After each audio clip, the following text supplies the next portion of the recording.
دیکھو آپ کی ماں، میری ماں، تمام مومنوں کی ماں عائشہ صدیقہ رضی اللہ تعالیٰ عنہ سحر کے وقت بتائیں نا کتنا اجالا ہوتا ہے کیا اجالا نہیں ہوتا ہے، سحر کے وقت کپڑا سی رہی تھی. کون سی رہا تھا؟ ہماری ماں، کائنات کے مومنوں کی ماں عائشہ صدیقہ رضی اللہ تعالیٰ عنہ سحر کے وقت کچھ کپڑا سی رہی تھی. ہماری ماں، تمام مومنوں کی ماں کپڑا سی رہی تھی. اللہ اللہ، اس وقت میں اچانک عائشہ صدیقہ رضی اللہ تعالیٰ عنہ کے ہاتھ سے سوئی گر جاتی ہے. ادھر سوئی گرنا ہے اور چراغ کا بجھنا ایک جاں ہو جاتا ہے. چراغ بھی بجھ گیا ہے، سوئی بھی گر گئی ہے. عائشہ صدیقہ رضی اللہ تعالیٰ عنہ اب سوئی تلاش کرنے کی اندر لگی ہوئی ہے. لیکن بتاؤ نا دوستو، اندھیرے کی عالم میں کیا سوئی مل سکتی ہے؟ نہیں ملتی ہے. عائشہ صدیقہ رضی اللہ تعالیٰ عنہ سوئی ڈھونڈنے میں لگ گئی ہے. اچانک جناب محمد الرسول اللہ صلی اللہ علیہ وسلم نے حجرہ عائشہ میں اپنا قدم مبارکہ رکھا. جیسا ہی میرے مصطفیٰ نے قدم کو رکھا تو عائشہ صدیقہ رضی اللہ تعالیٰ عنہ کہتی ہے جیسا ہی میرے مصطفیٰ نے میرے حجرے میں قدم کو رکھا تو قدم مبارکہ کی برکت سے میرا تمام کمرہ روشن ہو گیا ہے. عائشہ فرماتی ہے صرف روشنی نہیں ہوئی ہے، اجالا نہیں ہوا ہے، اتنا اجالا ہوا کہ میری گری ہوئی سوئی مجھے مل گئی ہے. اب عائشہ فرماتی ہے، ہماری ماں فرماتی ہے، عرض کرتی ہے یا رسول اللہ صلی اللہ علیہ وسلم، آپ کا چہرہ کتنا پیارا ہے، جمال جہاں کتنا اچھا ہے کہ آپ کے قدم مبارکہ سے میرا گھر روشن ہو گیا ہے. عائشہ صدیقہ رضی اللہ تعالیٰ عنہ کے الفاظوں پر میرے آقا نے ارشاد فرمایا، اے عائشہ، خرابی ہے اس شخص کے لیے جس کے بارے میں مصطفیٰ کہہ دے بولو وہ خوشی سے رہ سکتا ہے کیا؟ ہر دیوانہ کہتا ہے کہ مولا میرے مصطفیٰ کا دامن ہمارے ہاتھوں میں تھام دے، مصطفیٰ کی شفاعت ہمیں عطا فرما دے، مصطفیٰ کے عاشقوں کا دیوانہ ہمیں بنا دے. کوئی کونسلر کا دیوانہ ہوتا ہے، کوئی دولت مند کا دیوانہ ہوتا ہے تو کالر جھٹک کر کے چلتا ہے، دنیا میں سینہ تان کر کے چلتا ہے. نجیب اللہ کو ناز ہے کہ علماؤں کی چپل اٹھانے کے لیے نجیب اللہ تیار ہے. علماؤں کے چہروں کی زیارت کر لو، ان کے چہروں کو دیکھ کر کے درود پڑھو. تو میرے مصطفیٰ فرماتے ہیں علماء میرے وارث ہیں. ہم خوش قسمت انسان ہیں جو ہمارے بیچ میں علماء اکرام بیٹھے ہوئے ہیں، ان کے چہروں کی زیارت ہو رہی ہے. ناز کرو تو علماؤں کی دوستی پر کرو. کوئی دولت مند، کوئی کونسلر کہاں تک ساتھ دے گا؟ صرف قبر تک ساتھ دیتا ہے. سمجھ رہے نا میری بات کو؟ صرف قبر تک ساتھ دیتا ہے. لیکن علماء اکرام اور جس مسجدوں میں آپ نماز پڑھتے ہیں ان مسجد کے امام تمہیں قبر تک نہیں حشر تک ساتھ دیں گے. اسلام کے مقدس شہزادوں، پتہ یہ چلا کہ جو جتنا درود پڑھے گا، جو جتنا درود کی محفل میں بیٹھے گا، ان سے ہم دوستی ڈالیں گے. نبی پاک نے کیا ارشاد فرمایا؟ اے عائشہ، خرابی ہے اس شخص کے لیے. ہماری ماں گھبرانے لگی، عرض گزار ہوتی ہے یا رسول اللہ صلی اللہ علیہ وسلم، کس کے لیے خرابی ہے؟ اللہ کے رسول صلی اللہ علیہ وسلم نے ارشاد فرمایا اے عائشہ، خرابی ہے اس شخص کے لیے جو قیامت کے دن مجھے نہیں دیکھ سکے گا. پھر عائشہ صدیقہ رضی اللہ تعالیٰ عنہ نے عرض کیا یا رسول اللہ صلی اللہ علیہ وسلم، قیامت کے دن کون ہے جو آپ کا دیدار نہیں کر سکے گا؟ میرے آقا نے ارشاد فرمایا اس بندے کو میری زیارت نہیں ہوگی، وہ مجھے دیکھ نہیں سکے گا. جس نے میرا نام لیا اور میرا نام سنا اور مجھ پر درود نہ پڑھا وہ میری زیارت نہیں کر سکتا ہے. تو بولو کوئی دیوانہ کہہ دے محمد الرسول اللہ تو درود پڑھ لینے کا ہے. اب درود میں دماغ میں بات آ گئی ہوگی کہ یار مدینہ مسجد میں ہم گئے تھے، مولانا نے بولے تھے کہ درود تاج پڑھنا بڑی فضیلت ہے، تو اب محمد کا نام لیں گے تو درود تاج پڑھنے میں بڑی دیر لگ جائے گی. اور بہت سے ایسے عاشق ہیں فاتحہ میں بھی جاؤ تو درود تاج پڑھو بولتے ہیں. اللہ عز و جل کی بارگاہ میں دعا ہے مولا جب روح نکلنے لگے تو ان کے زبان پر بھی درود تاج کی ورد چالو ہو جائے. اسلام کے مقدس شہزادوں، تو ضروری نہیں ہے کہ میرے نبی کا نام آ جائے تو درود تاج ہی پڑھنے لگ جائے، بلکہ اتنا بھی اگر ہم بول دیں گے صلی اللہ تعالی علیہ وسلم، بولو زور سے، یہ بھی درود ہے الحمدللہ. تو سمجھ گئے نا درود پڑھنے سے کیا ہوتا ہے کہ انسان کی آخرت بننے والی ہو جاتی ہے. اب دیکھیں گے کہ انسان کی آخرت اگر کڑوی آخرت ہے تو وہ مٹھاس میں بدل سکتی ہے کیا؟ درود کی برکت سے ہماری کڑوی آخرت میٹھی ہو سکتی ہے کیا؟ سننے کے لیے تیار ہے کیا؟ سبحان اللہ زور سے بولو تو سمجھ جاؤں گا. ادھر والے دکھ رہے، ادھر والے نہیں دکھ رہے، سب مل کے درود شریف پڑھو، سمجھ جاؤں گا. اب ایک بار میرے ساتھ بولو صلی اللہ علیہ وسلم. دیکھیے بتایا یہ جاتا ہے کہ میرے آقا صلی اللہ علیہ وسلم اپنے صحابہ کے ساتھ سفر کر رہے تھے. ذرا سبحان اللہ بولنا۔ میرے آقا نے کہہ دیا میرے تمام صحابہ ستاروں کے مانند ہے۔ کس کے مانند ہے؟ میرے آقا ارشاد فرماتے ہیں جس نے بھی میرے صحابہ کے دامن کو پکڑ لیا ہدایت یافتہ ہو گیا، وہ جنتی ہو جائے گا۔ اسلام کے مقدس شہزادوں صحابہ اکرام رضوان اللہ تعالیٰ علیہ مجمعین ہے، اور میرے پیارے آقا کی ذات پاک ہے، صحابہ کے ساتھ چل رہے ہیں، سفر چالو ہے، سفر جاری و ساری ہے، لیکن ایک ایسے مقام پر آرام کے لیے ٹھہرے، ایک ایسے مقام پر ٹھہر گئے ہیں۔ اللہ اللہ، صحابہ اکرام رضوان اللہ تعالیٰ علیہ مجمعین ہے، میرے آقا صلی اللہ علیہ وسلم کی ذات پاک ہے۔ میرے آقا صلی اللہ علیہ وسلم نے آواز لگائی، اے میرے غلاموں کے کھانا موجود ہے۔ میں جوانوں سے ادباً گزارش کر رہا ہوں، اور یہاں جو بچے بیٹھے ہوئے ہیں ان سے بھی ادباً گزارش کر رہا ہوں، اس واقعے کو سننا اور اپنے گھر کے برتن مت پھینکنا۔ سالن پکنے میں دیر ہو تو اپنے ماں اور بہنوں پہ، اپنے بیوی پہ گرم مت ہونا۔ دیکھو واقعہ کتنا اچھا ہے، کتنا پیارا ہے۔ میرے نبی پاک صلی اللہ علیہ وسلم نے کیا طلب فرمایا؟ کھانا طلب فرمایا۔ صحابہ سے کہا کیا کچھ کھانا موجود ہے؟ صحابہ اکرام رضوان اللہ تعالیٰ علیہ مجمعین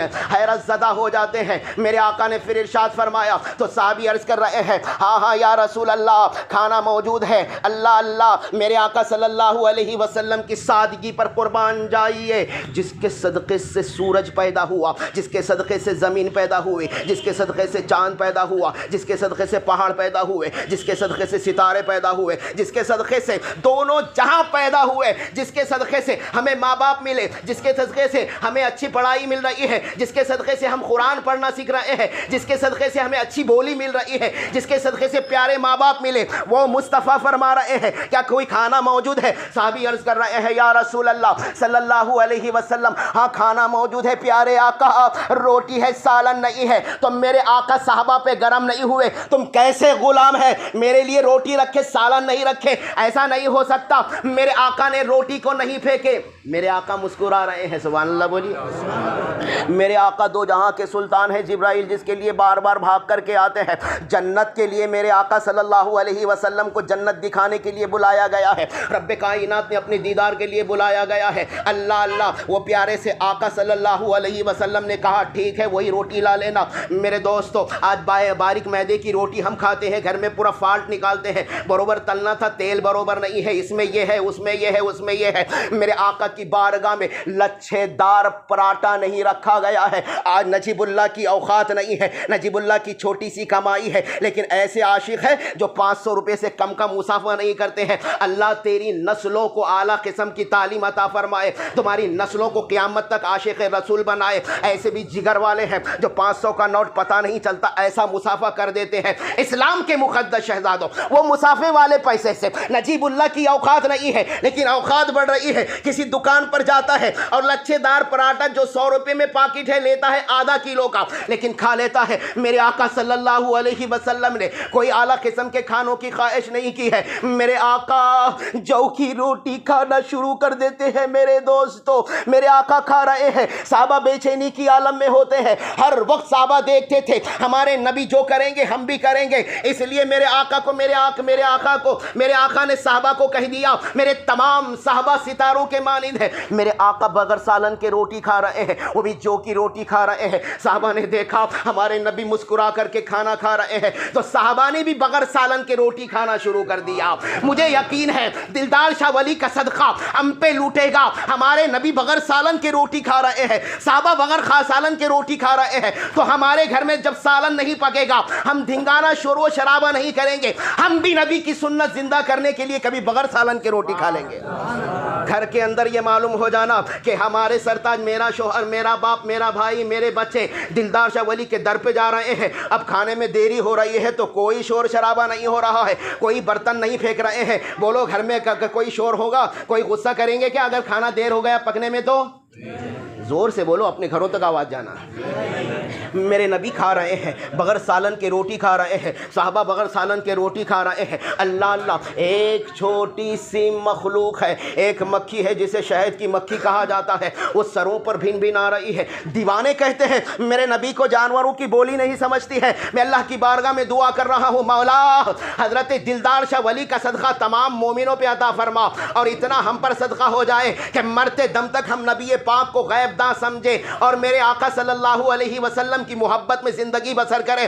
اسلام کے مقدس شہزادوں، بغیر سالن کے مصطفیٰ کھانا کھا رہے ہیں، صحابہ کھانا کھا رہے ہیں، ایک چھوٹی سی شہد کی مکھی میرے آقا کے اور صحابہ کے ارد گرد گھوم رہی ہے۔ شہد کی مکھی معلوم نا، چھوٹی سی شہد کی مکھی ہے۔ ہمارے نبی سالن سے نہیں، ہمارے نبی کے صحابہ سالن سے نہیں، بغیر سالن کے روٹی کھا رہے ہیں۔ اسکول کو جانے میں اگر جلد ہو چلے جانا، لیکن ماں کو پلٹا کر کے جواب نہیں بول دینا، باپ کو پلٹا کر کے مت بولنا۔ ایسا باپ رہتا کیا جو ہم کو پینسل نہیں مل رہی ہے، ایسا باپ ہوتا کیا ہم کو پین نہیں مل رہا ہے، ایسا باپ ہوتا کیا ہم کو کاپی نہیں مل رہی ہے۔ یہ الفاظ اپنے زبانوں پر نہیں آنے دینا۔ ماں باپ سے بڑھ کے دنیا میں اللہ نے کوئی چیز پیدا نہیں فرمایا ہے۔ میرے آقا کھانا کھا رہے ہیں، صحابہ کھانا کھا رہے ہیں، مکھی سروں کے اطراف میں بھن بھنا رہی ہے۔ صحابہ اکرام رضوان اللہ تعالی علیہم اجمعین دیکھ رہے ہیں، بڑا زور سے شور مچا رہی ہے۔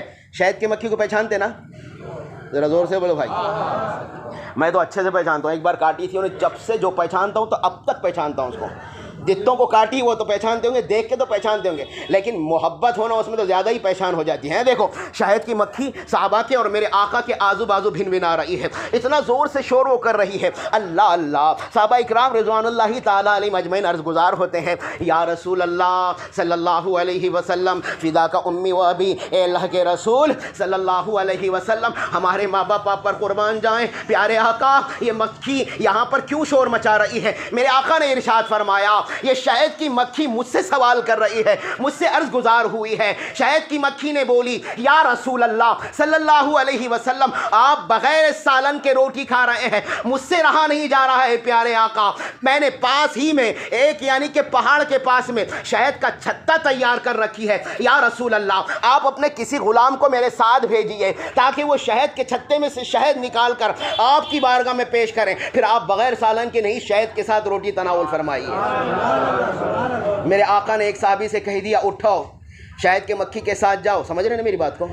اٹھو شہد کے مکھی کے ساتھ جاؤ۔ اسلام کے مقدس شہزادوں، عقیدہ بھی بہت ضروری ہے، عقیدہ مضبوط بنا کر کے رکھو۔ عقیدہ مضبوط بنے گا تو کیسا بنے گا؟ کڑوا عالم ہوگا لیکن کڑوا بولے گا، اس سے دوستی ڈالنا۔ اسلام کے مقدس شہزادوں، ہر آدمی کی تعریف اگر کر دی جائے، ہر آدمی اچھا ہے تو بولو نبی کا دشمن اچھا ہے یا برا ہے؟ ذرا زور سے بولنا۔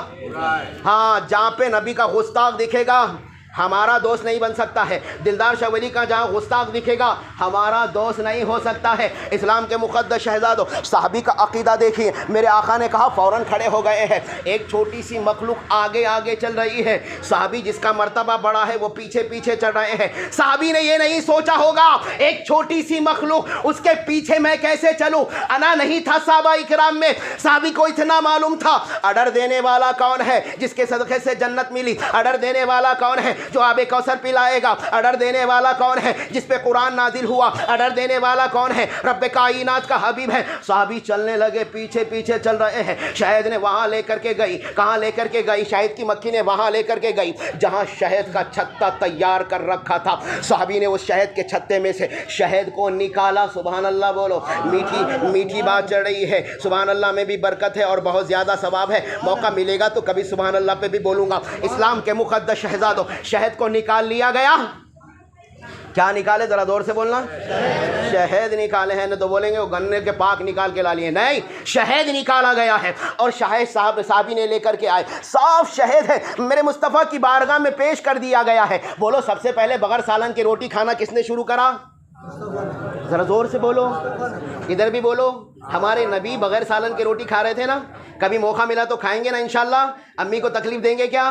نہیں، انشاءاللہ گھر میں بھی ہم یہ عمل کریں گے اور یہ عمل کو بیچ میں رکھیں گے۔ رب کائنات مصطفیٰ کی سنت سمجھ کے گھر میں سالن پکنے کے لیے دیر ہو گیا تھا، میں نے نبی کی سنت زندہ کرنے کے لیے بغیر سالن کی روٹی کھا کر نکل گیا۔ انشاءاللہ عز و جل ہمارے پاس ایک پیاری ہستی ہے، پوچھ لینا، دامن کو پکڑ لینا، میرا رب روز قیامت کے دن عبادت و ریاضت پہ فیصلے نہیں کرے گا، اطاعت پہ کرے گا، گناہ اور یعنی کہ نیکیوں پہ اللہ عز و جل فیصلے فرمائے فرمائے گا. اگر نماز پہ فیصلے ہوں گے نا تو سب سے پہلے تو عزازیل جائے گا, بولے گا مولا دنیا کا کوئی کونا نہیں چھوڑا ہے, اتنے سجدے میرے پاس ہیں. تو اللہ تعالیٰ حساب و کتاب کرے گا ادا اور خطا پہ کرے گا. اللہ کو جو ادا پسند آ جائے گی حساب کرے گا. تو اس لیے ادا اچھی کرتے ہوئے چلے جاؤ. تو دیکھو شہد کا پیالہ میرے نبی کی بارگاہ میں لایا گیا. میرے نبی سب سے پہلے بغیر سالن کے روٹی کھا رہے تھے. اب میرے نبی نے دنیا والوں کو ایک پیغام دے دیا, دنیا والوں کو درس دے دیا, دنیا والوں کو سبق دے دیا.